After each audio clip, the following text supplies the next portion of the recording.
जी हाँ नाज़रीन, drama serial शेर की नेक्स्ट आने वाली एपिसोड में आप देखेंगे कि काका जी अपनी आखिरी वसीयत फजर के बाप को सुनाएंगे, क्योंकि उन्हें ताज बीबी की बातों का असर हो जाता है। जब ताज बीबी ये कहती है कि अगर वो उनकी मोहब्बत में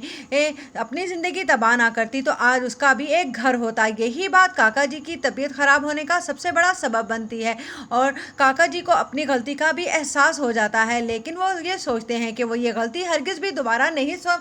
दोहराएंगे और अपने बेटे शुजात से कहेंगे कि वो उसकी शादी फजर की शादी शेर से ही कर दे। इधर आप देखेंगे कि फजर तक भी ये बात पहुंच ही जाएगी कि काका साहब की तबीयत बहुत ज़्यादा ख़राब हो गई है और जब वो काका साहब से मिलने के लिए आएगी तो शेर भी उसके पीछे ही चला आएगा, लेकिन इस बार फजर उसके आगे हाथ जोड़ेगी और कहेगी कि यहाँ से चले जाओ, मुझे अपनी बाप की इज्जत से ज़्यादा तुम्हारी मोहब्बत हरगिज़ प्यारी नहीं है, इसीलिए तुम मुझसे कोई आस या उम्मीद मत लगाओ। जिससे शेर बहुत ज़्यादा मायूस होकर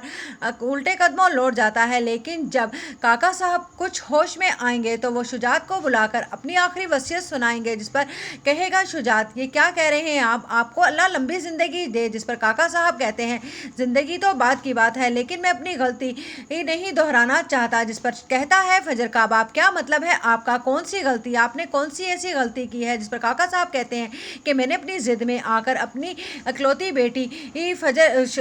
ताज की ज़िंदगी ख़राब कर दी, लेकिन तुम अपनी होनहार बेटी फजर की ज़िंदगी मत ख़राब होने देना और उसे शेर के साथ रुखसत कर देना। मुझे एहसास हो गया है कि शेर एक बहुत ही अच्छा इंसान है। जिस पर शुजात कहता है लेकिन मेरी इज़्ज़त उसका क्या। जिस पर काका साहब कहते हैं कि तुम्हें अपनी इज़्ज़त प्यारी है या बाप की आखिरी वसीयत। जिस पर शुजात आखिरकार मजबूर हो जाता है और वो फजर को भी सीने से लगा लेता है और कहता है कि ठीक है मैं शेर से तुम्हारी शादी कर दूंगा, क्योंकि काका साहब की आखिरी वसीयत यही है। उधर आप देखेंगे कि आहत के बाप को जब ये पता चलता है कि उसने एक आम सी नौकरानी से शादी कर ली है तो वो सख्त नाराज़ होता है और कहता है कि अगर इस बात की बिना शेर को ज़रा भी पड़ गई तो तुम जानते हो कि तुम्हारे बिजनेस पर बहुत बुरा असर पड़ सकता है। जिस पर आहत कहता है कि आखिरकार उन्हें बताएगा ही कौन, सब घर वाले तो लगे हुए हैं मेरी बीवी की तीमारदारी में, जो अपना बच्चा तो खो ही चुकी है और अब मुझे लगता है कि कभी माँ भी नहीं बनेगी, क्योंकि वो तो इस कदर बूढ़ी हो चुकी है। जिस पर कहता है